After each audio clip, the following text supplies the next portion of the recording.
And it's recording.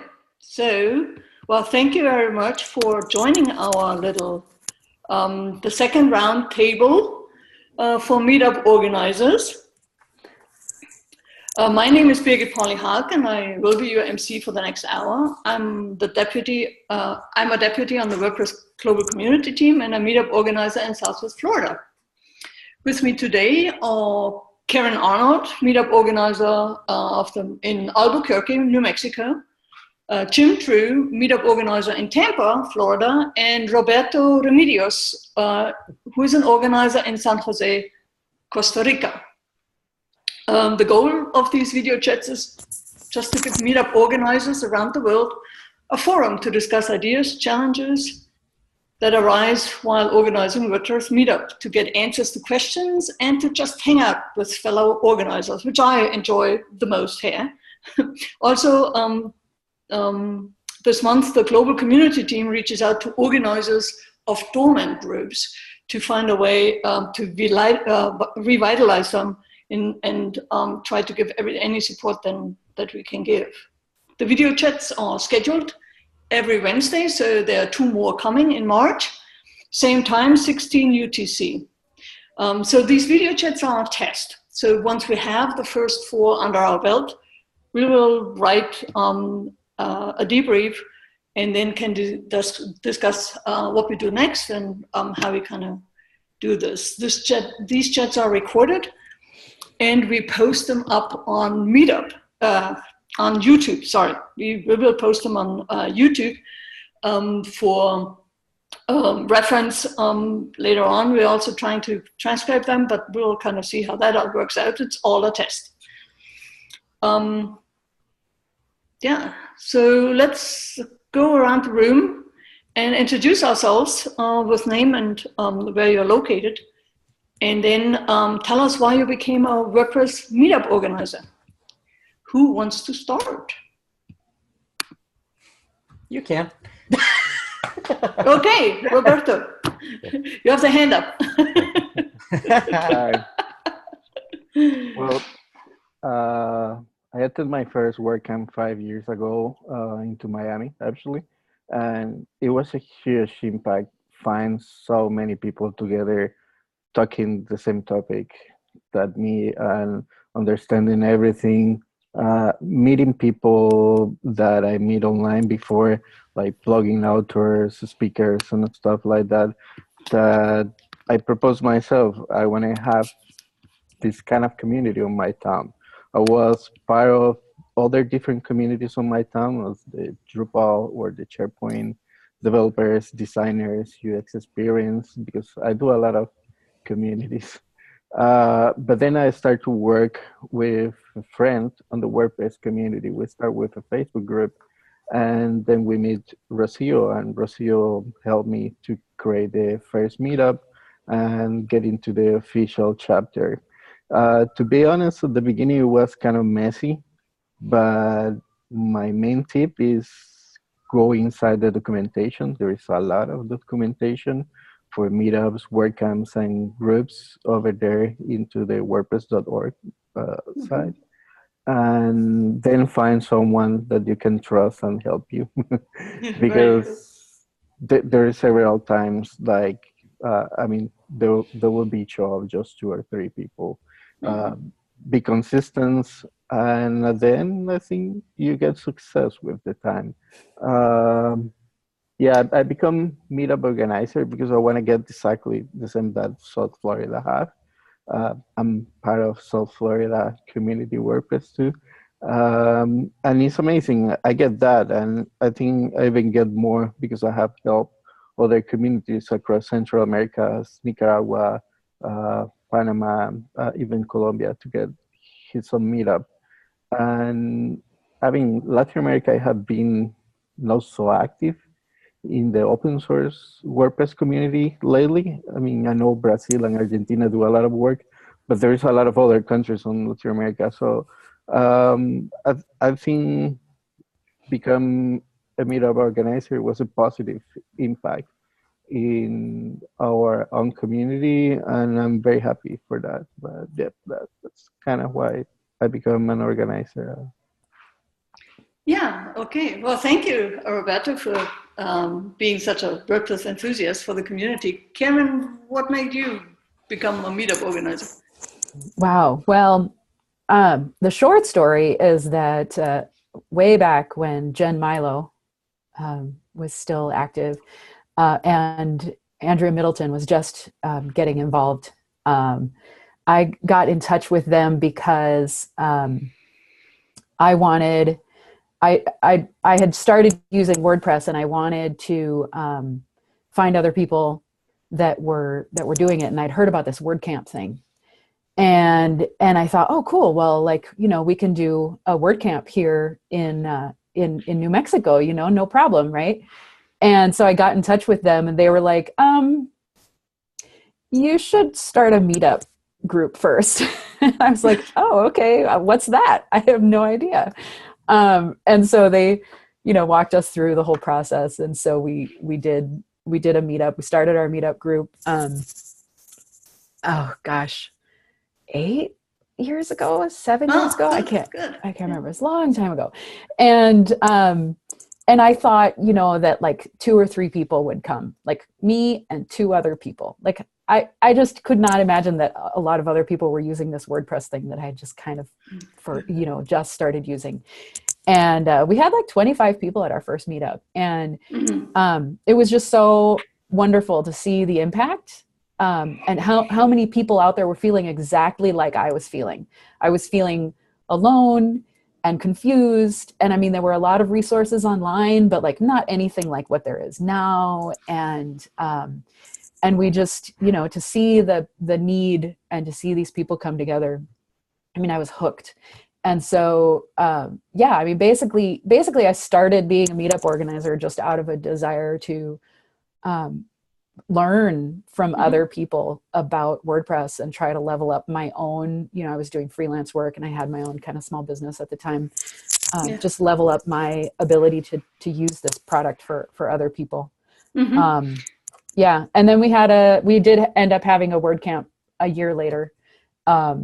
And none of the organizers had ever been to a WordCamp before. Like we planned a WordCamp without ever having been to one, because there were no WordCamps around us that we could go to, basically. So yeah. So hi, Anastasios, how you doing? Hey, everybody. We are just at the moment. Nice to see you all. At the moment, I just know Roberto in person. And you're connecting from where? Greece, alas. From Greece, all right. Yes, I would have assumed from the name, but you know there are a lot of Greece in America. Greek in America. Yeah. So we are doing right now introductions and with name and where you're from, and then why are you a meetup organizer is the question. Yeah, and if you had a short answer before we go into the topic, so just so we know, a little bit more about you and your community. Yeah, so is it my turn to jump in? Well, actually, it's Jim's turn, but... Let's go with Jim. Why not? I can go first, and then you can go. I actually believe my first experience with the WordCamp and WordPress meetups was actually the Miami WordCamp as well. And I may have actually been there the same time Roberto was, because it would have been around that same time window. I went down there and there was 800, 900 people. It was insane. I mean, it was just so many people. And it was so enriching to be part of such a large community with really good talks. And I came back, and I mean, we had a couple of meetups here and there, but the meetup group in Tampa Bay had been established for over, I think, like 10 years running now, probably about 12 years running now. But they had never done a WordCamp, and they were establishing a group to get together to organize their first WordCamp in 2014, I think it was. And that I got involved at that point. And then when I came back, after we did our first WordCamp, I was already living in St. Pete, and I was going to other meetups at this little location called the Iron Yard. And I just asked them, I said, is there any chance we could do WordPress meetups here? And she said, sure. Sure. And I did my first one, and I haven't looked back since. I mean, I was doing them pretty much almost every month. So, and I've been doing them for 3 years now. So, yeah. So, how about you, Anastasios? I have to say, since I was involved in the community with the WordCamp in Sofia 2014, I just realized, why can't we have, gatherings, e.g. meetups in the area where we are? And currently I was on a shift of location. I was up north in Greece and I was moving down to Crete, where I'm still living. And somehow like this, I started 2 meetup groups. One is in Iraklio, the biggest one we got yet. It's not huge numbers, but it's 350 people so far registered. And we regularly get around 60 of them. You mean 60? Yeah, 60. And we started another one roughly at the end of 2016, which is in Rethymno, city where I'm living, and we had nothing, so why not start one? It all starts like this. I think it's the part of the intro of Karen's. I think I heard similar stuff happening. Like, there's nothing, why not start something? Yeah. Well, but it takes something to actually step up as a leader and kind of try to organize it. Yeah. So, and what makes you do that? Kind of on why keep you doing it? It's kind of the big question. Yeah. Yeah. In all honesty, it's kind of masochistic as well, because there's a lot of problems coming up all the way. Why do we do what we do? We do it because we love WordPress. Yeah.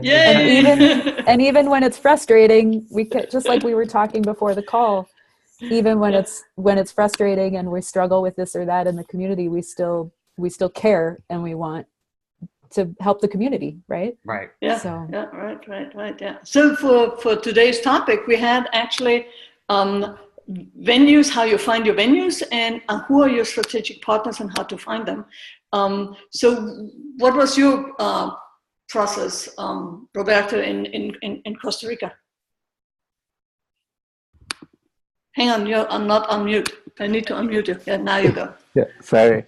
Well, to find a venue, I've been very lucky. I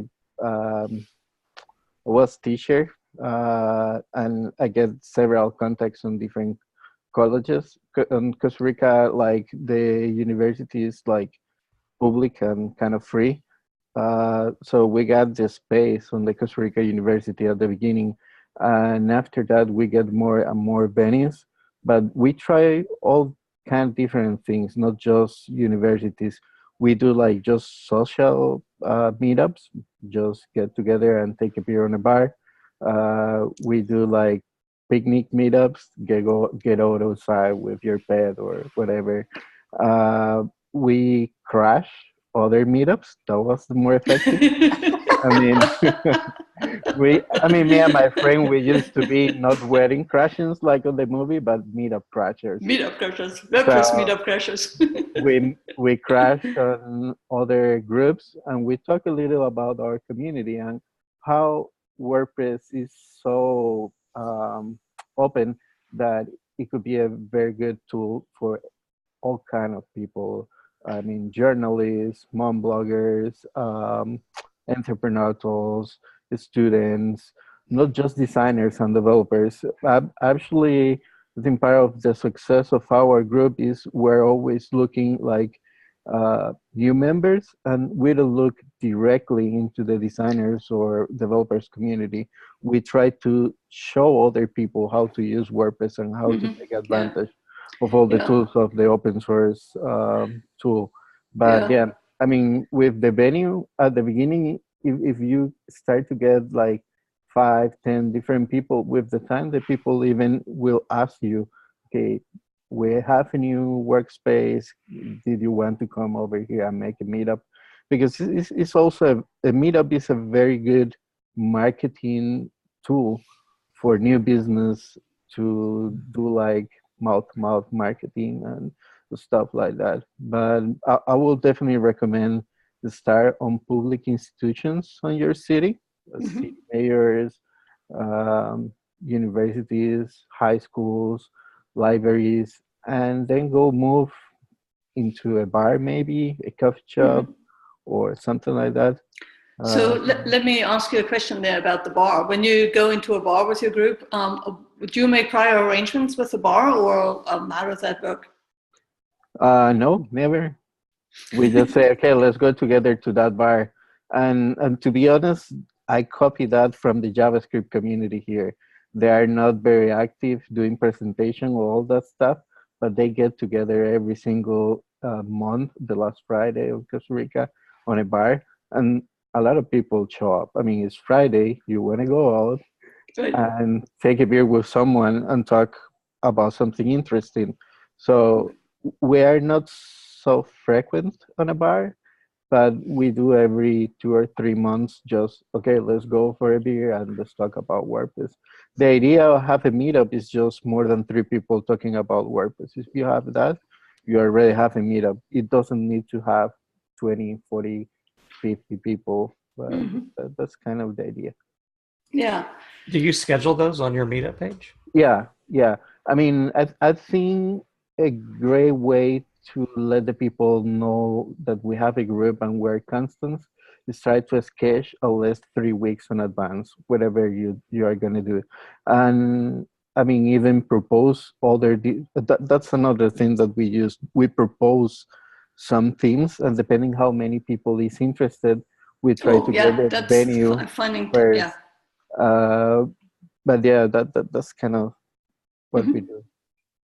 Excellent. How about you, Karen?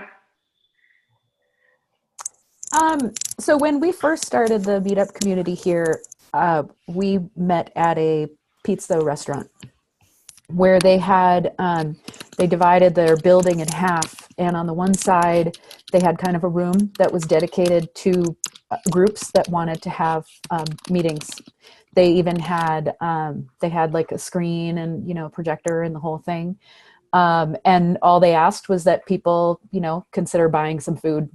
So it was great. It was really great. The food was good. The venue was pretty decent. It was a little uncomfortable for larger amounts of people, but it was fine for like, we had about 20, 25 people for the first good long while.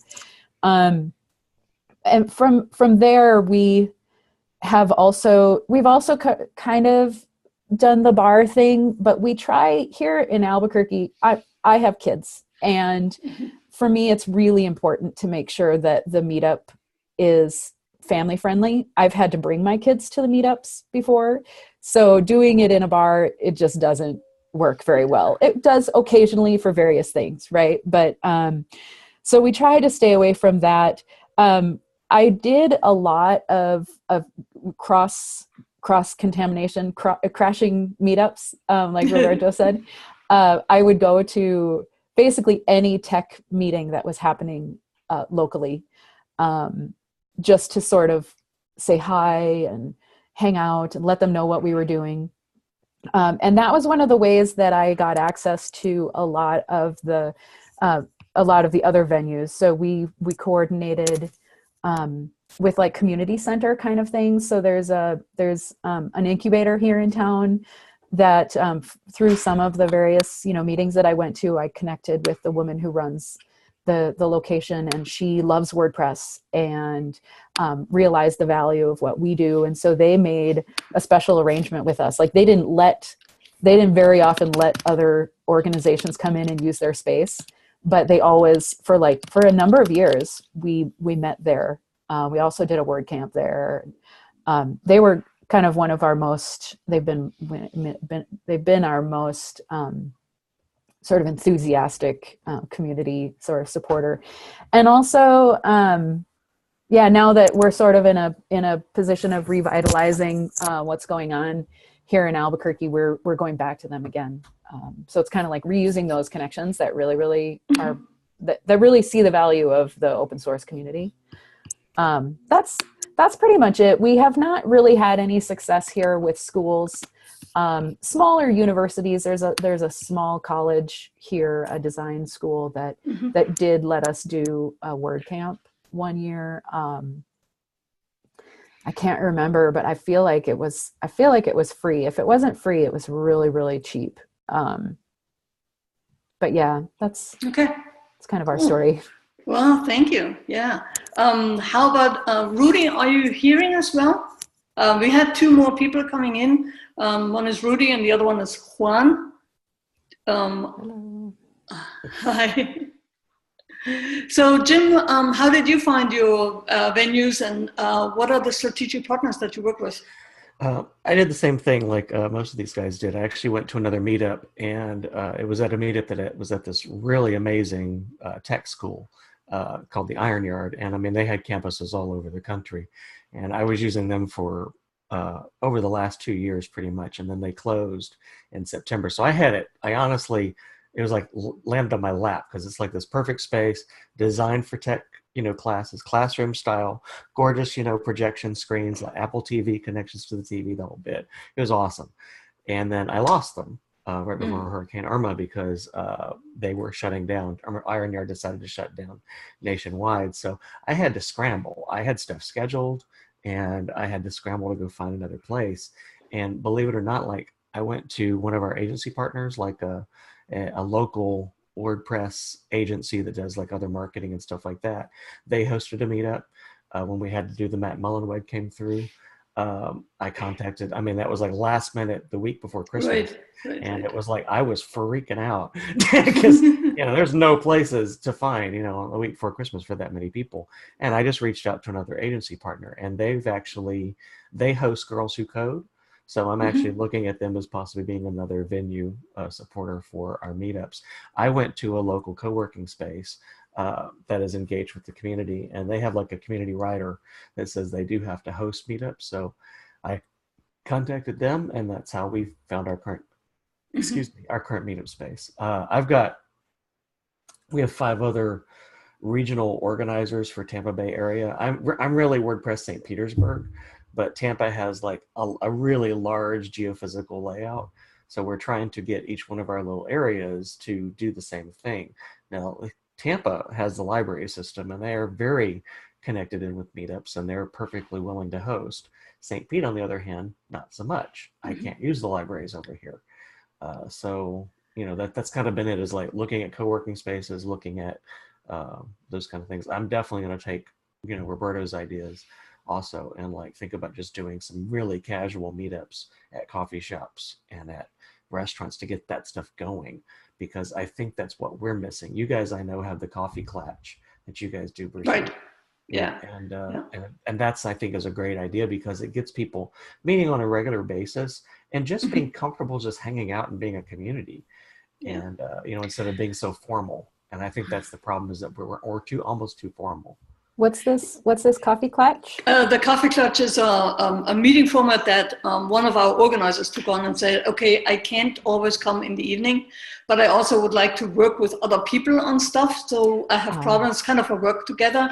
And she talked with a coffee house. It's not a chain coffee house, but they give her a little room there. And of course, the expectation that there is some beverages kind of consumed, but they're getting together, either there are only 2 of them or 6 of them, depending on how that, and because it's in the list on the dashboard, sometimes people come from a little bit further away because it gets them home before dark, even if they have an hour a ride or something like that. And also they get real help when they have some trouble there. Sorry, a quick one. The Sarasota group does that. They do a WordPress lunch, and they just meet at a different place. I think it's like, I don't know if it's every Thursday, but it's once a week or every other week, and they just a guaranteed lunch. They schedule it ahead of time. They put it on the WordPress meetup thing, and whoever's there, they have to RSVPs by a certain time so that they can make sure that they get a table for everybody. That's kind of what they do, and they just talk. Yeah, that's I guess we've done that too. It's kind of like the work along that we talked about last session, but we've done that at various times of the day as well. Currently our work along is in the evening, but we've done them like at lunchtime, because people do seem to, like, some people just can't, they can get away for lunch from work, but they can't get away in the evening. And we always have a lot of good luck with those kinds of events. We have good luck getting co-working spaces to do it, because they feel like it's a way to get the word out about their space. And so they're happy to like let people come without paying a fee for just like that day. Right. So how, Roberto? And another approach that I used like last year, it was share resources with another community. I mean, try to find another open source project very similar to WordPress, and I mean, have two presentation, one of WordPress and one of other team. And on that way, we grow your community not just as a WordPress, but as a web development community. And also you share resources. I mean, maybe I will have one venue because I have the contact, but some other community will have other contacts. So if you try to work with other kind of communities, you will get better results all the time, talking about attendees, talking about resources, and that kind of stuff. So how does that work in Greece, Anastasia? How do you find your venues? Thank you to everybody for the ideas. You're kind of group brainstorming at the moment. We haven't tried all the stuff you just mentioned, but I have to say we're kind of blessed maybe, or the contrary as well. Because we gathered around 10 people as organizers in the beginning, before getting into the chapter program. And we sort of had connections this way, connections with venues that could host us initially. And we started, I mean, first group gathering was about 20, 24 people. And out of that group, around 10 of them expressed interest in organizing and helping out. But essentially, I joined this Zoom call today in order to ask questions if possible. Yes. So if we have time for that, I have a lot of questions. Okay. So the only thing that I found very helpful we had one time where we were testing a lot of restaurants, kind of the separate that had separate rooms, but it's just not affordable here in our area because they all have some high prices. And what I did, there is a local Facebook group that's open where you can say, okay, I need help. Yeah, and I asked and somebody else actually asked for us. We need a meeting space with Wi-Fi and AV. If anybody of the business people that are on there would help us out. And actually, that's how I found for a venue. There was a training company, and they had a training space, they had fabulous Wi-Fi. So we were using that for 4 months until they moved. Yeah, and then then we were scrambling with the co-working space. But now I just changed the co-working space to the one that I work on, and I have a very short commute to a meeting now. So, yeah. So what is your question, Anastasios? It's not just one. I'm going to start easy. There's definitely differences with how people are in every country. So background and how they gather in general. So we quickly had gatherings, meaning meetups, of an exponential number of people. And we also have this thing that I'm not sure if it's happening in your countries where, let's say 100 or 200 people click on the join the RSVP button, I'm going to come over, and they don't actually appear. They're not there. So sometimes we have people sponsoring food, for example, a few pizzas, if it's not a pizza venue, like Karen mentioned before. And it's quite difficult to organize that, like if everybody can get a slice, for example, if you get more people showing up, less. And there's this other thing where in the beginning I mentioned we still have around 10 people helping organize.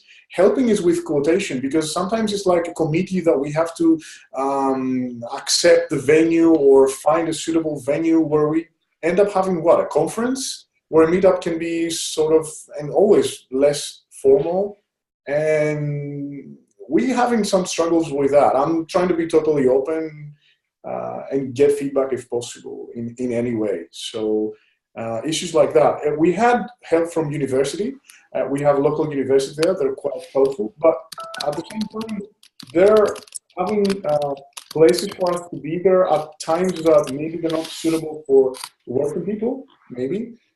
So we experimented with days in a week. So let's break this down. So the one question was the RSVP. How do you handle that,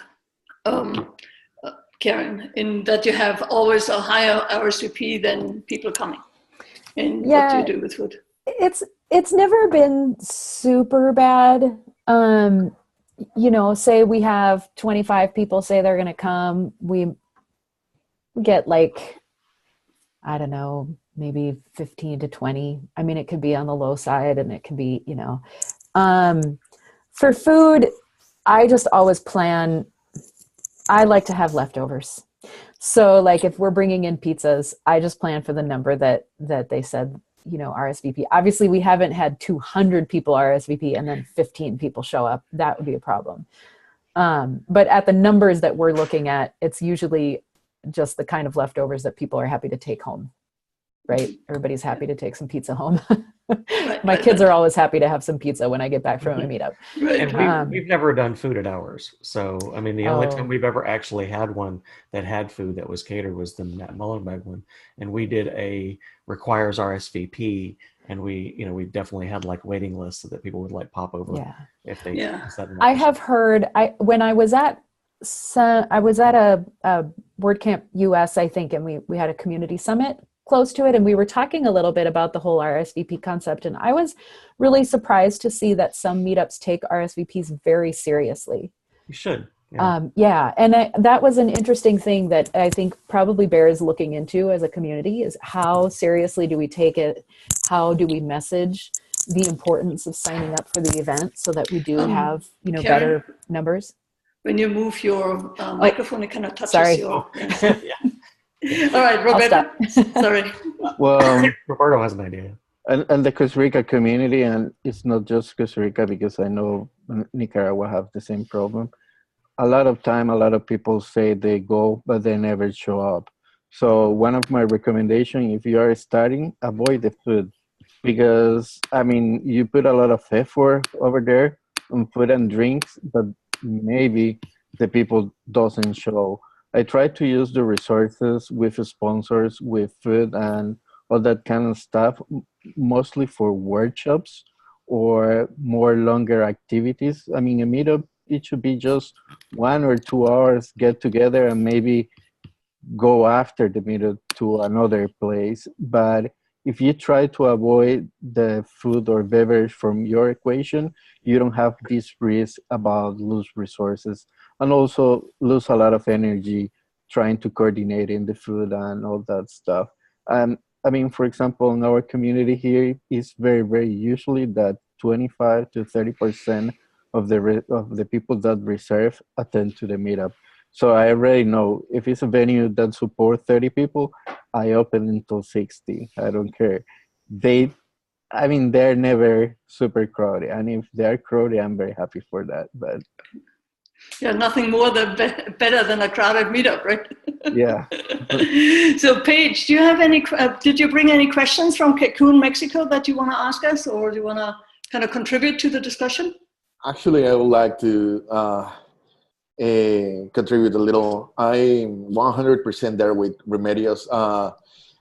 In Latin America, it's complicated to get people to actually show up, and it's not.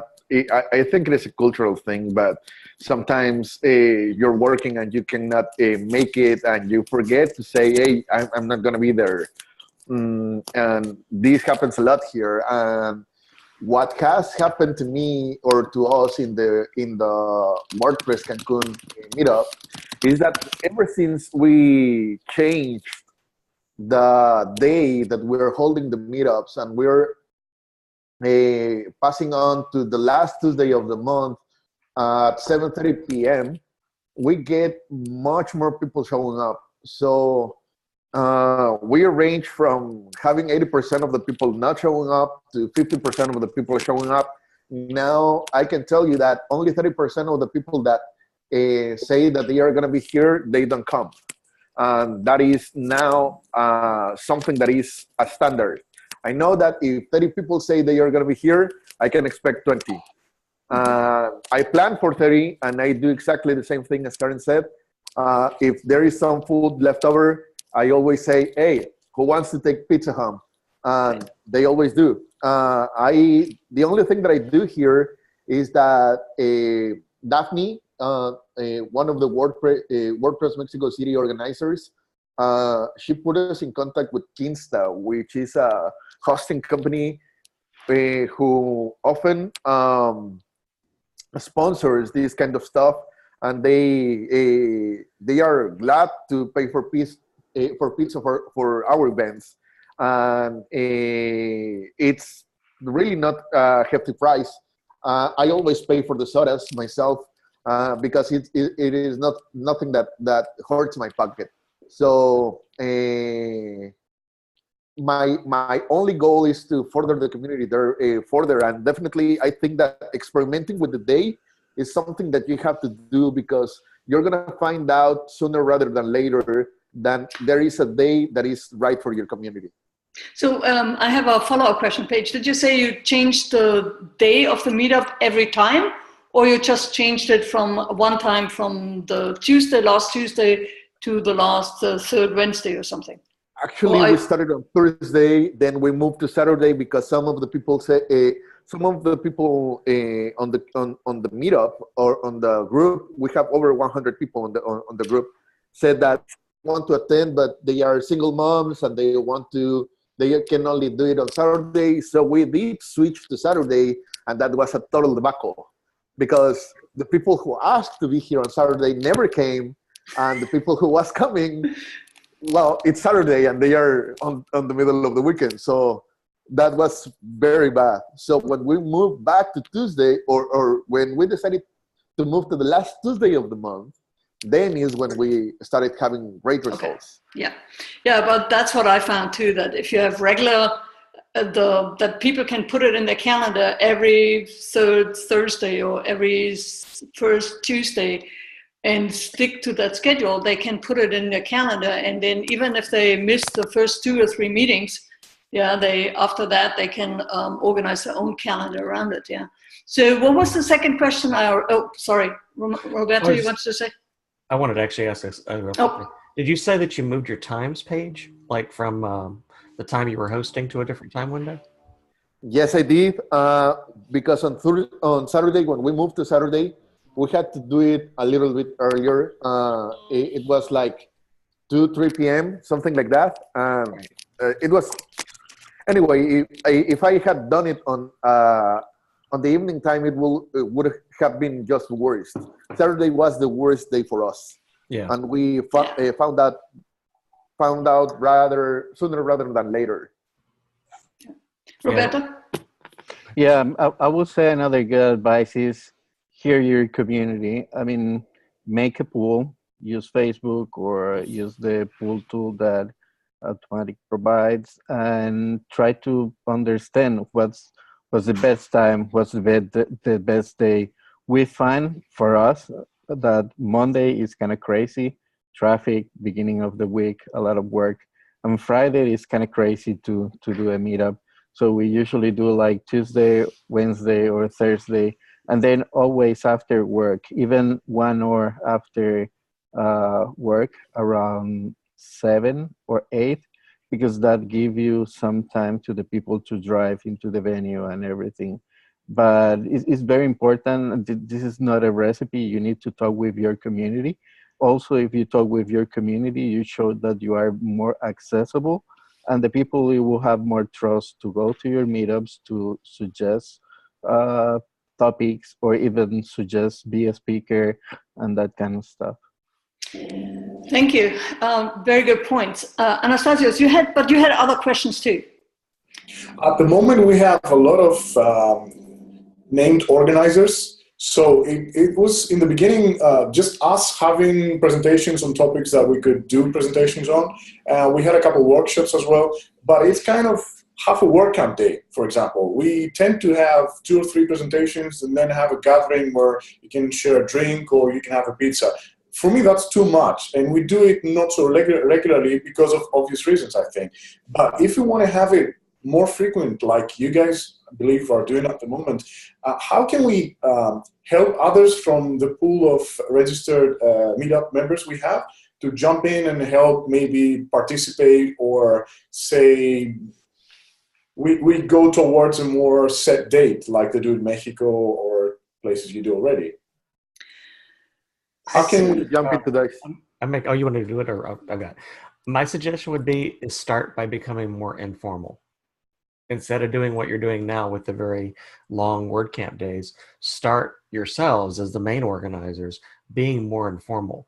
start chopping your little meetups up into more specific days of the week and making them shorter so that folks can feel a little more comfortable so they're not overwhelmed. Because I know that has been probably one of the biggest issues we had with getting volunteers at our WordCamp. Is when we hit our first WordCamp, we hit that thing being so professional and so slick with such good marketing and such good signage and everything else, and looking so professional and so put together and so type A, that no one was willing to volunteer.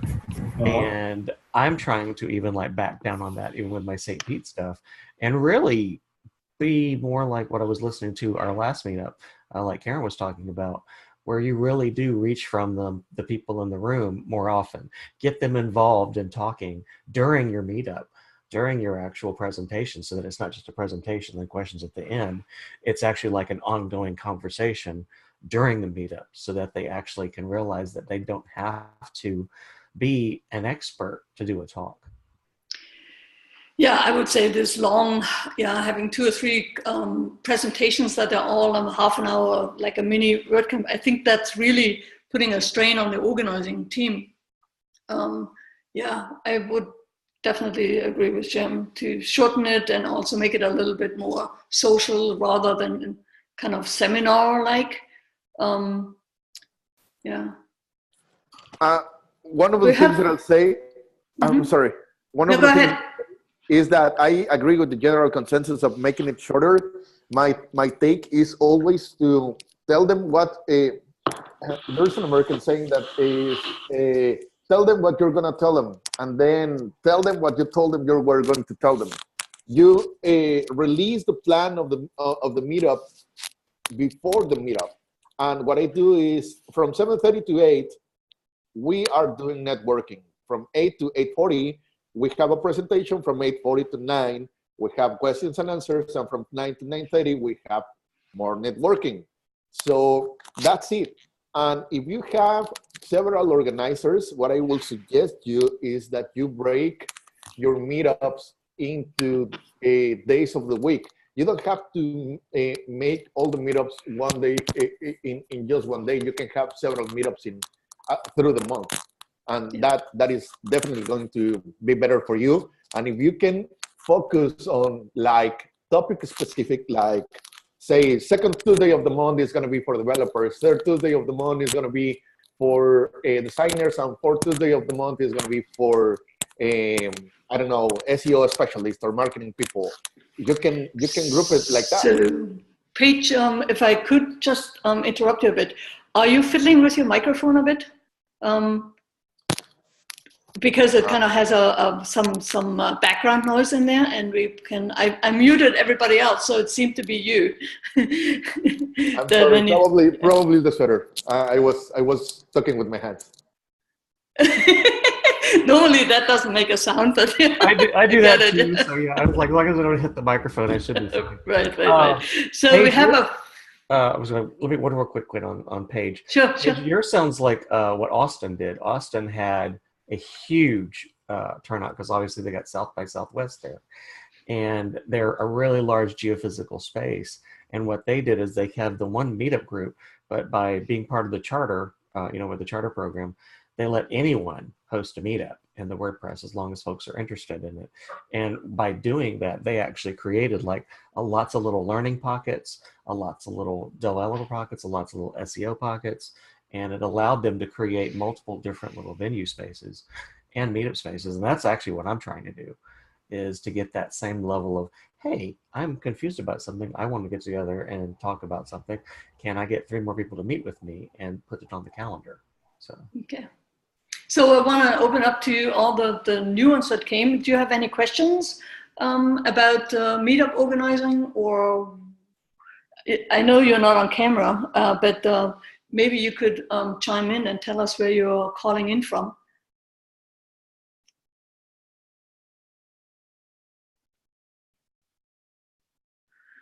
Well, then it's Anastasios. You have more questions, I know. The other thing is, how do we get the people, like Jim was just saying, how do we get the people to feel that it is true? I mean, everybody's welcome and they can say apply to host a meetup? Because as far as I know, the two most essential things is if you announce something, keep the date and be there. I mean, if you just do those two things, you're true to your word. So everybody's happy. Because I'm asking you this, and it's truly important because I'm going to take it back to the other people, and I'm going to tell them, look, we need to have it more like less formal, more informal, and this is the way to do it. Again, better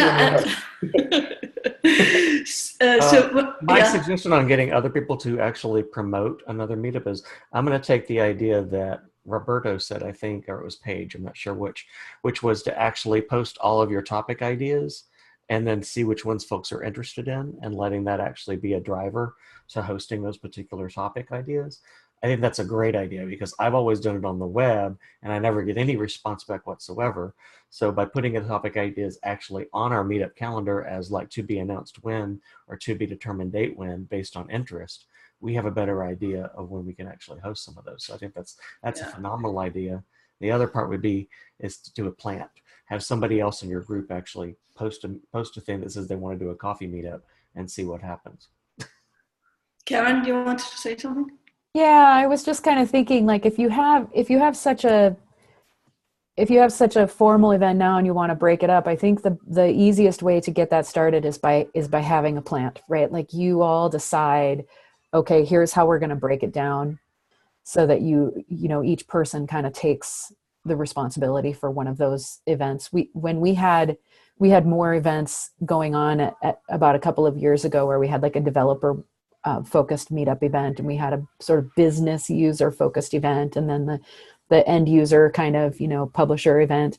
And we sort of had people that kind of identified with those communities more, those pockets of the community. So like a developer was more interested in always going to a developer oriented event. So he sort of led that up. And I was more interested in like the end user publisher. So I sort of led those. Kind of like that, like making sure that you know who it is who's gonna sort of own that a little bit, and then it's on them also to try to look at those little pockets of the community to find other people that are interested in being involved in moving those forward. I do feel like it just kind of always comes down to one person that is actually making sure that it's all flowing, though, because, when the one person says, well, yeah, this has been really fun, but I don't have time for it anymore, then you have to make a decision about whether you're going to stop that particular event or if you're going to try to move it to somebody else to take care of it. Yeah, true. Yeah, Roberto? Well, first of all, about post the meetups on Meetup. With the old Meetup interface, it was a lot more easy because it was not mandatory put a date. Right now it's mandatory put a date, so it's harder. And the way that you need to handle that is just suggest a meetup, not you as a regular co-organizer user, but as a regular user, just try to submit an idea of the meetup and then put it over there. Also, another great way to have more attendance and have more people talking about meetups is like, for example, for us, it's mandatory to a speaker speak before in our community, right? So we try to use our Meetup platform as a training group for future speakers.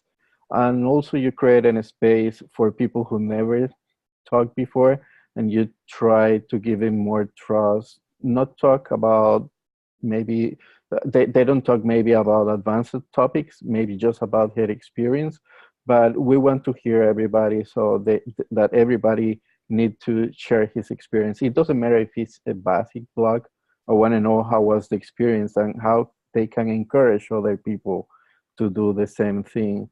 Also, remember, WordCamps are informal meetups, and they are like a gathering together after a year of all your successful meetups. So we try to work on all the year, getting more speakers, getting more talks to get a better WordCamp. Actually, our success on the meetups, it will be reflected on the success of all the WordCamp. if you want to make an event of 200, 300 people, you need to be very frequent and you need to have a very good audience in your meetup. But definitely that, I mean, allow two people to talk. It doesn't matter if not an advanced team. They will bring more people. They will talk to other people and be informal. I think the key is be very informal, unless for us. Yeah, I know that's a little hard and kind of in Southern Europe where it's business-like. You always have a business suit on and kind of go after work there.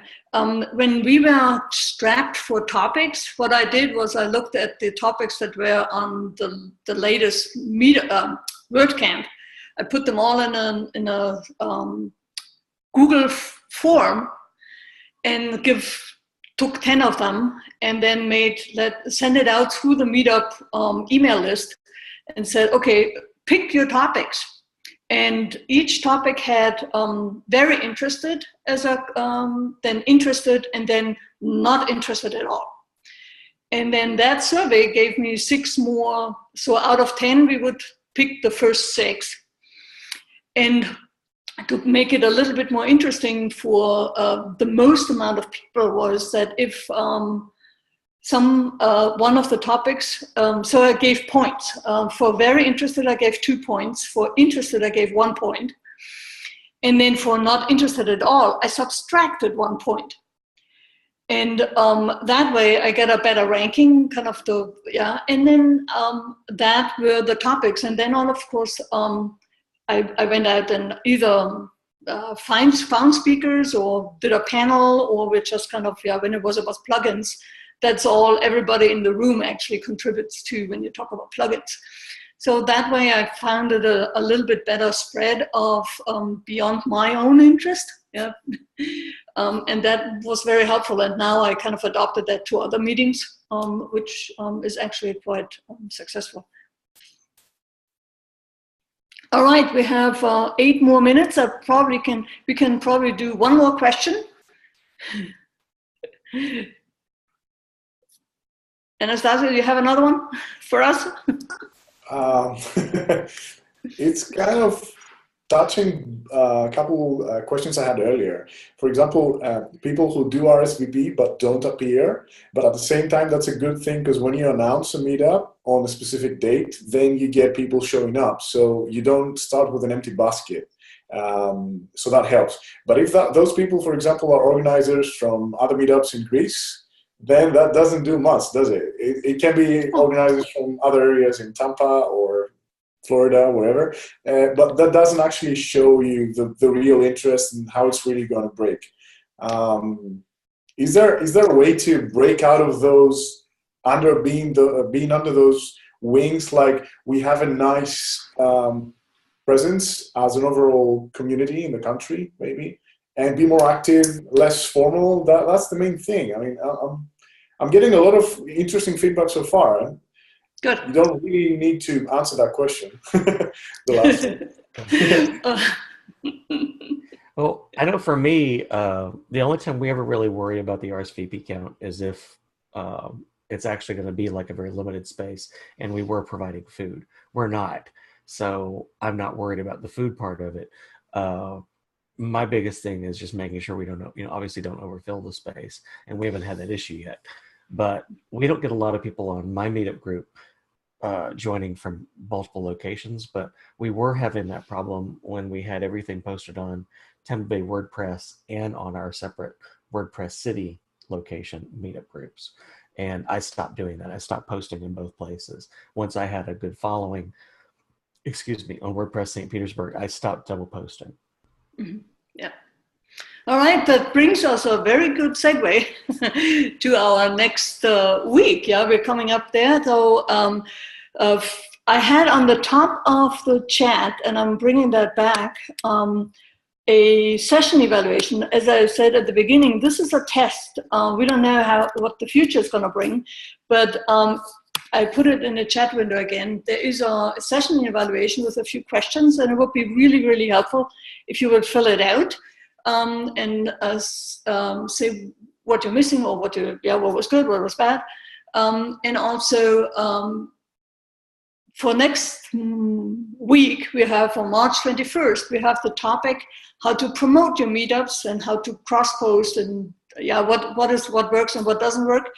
Thank you again for Jim, Roberto, Karen, Anastasios, and Paige to kind of stick it out until the end. And it was wonderful to meet you. And I hope sooner or later I get to go to Greece, and I was just in Cancun, Mexico. So it's kind of, and I love actually San Jose. It's really nice there. So I'm glad we can all talk around the world about Meetup Organizing. Thank you so much.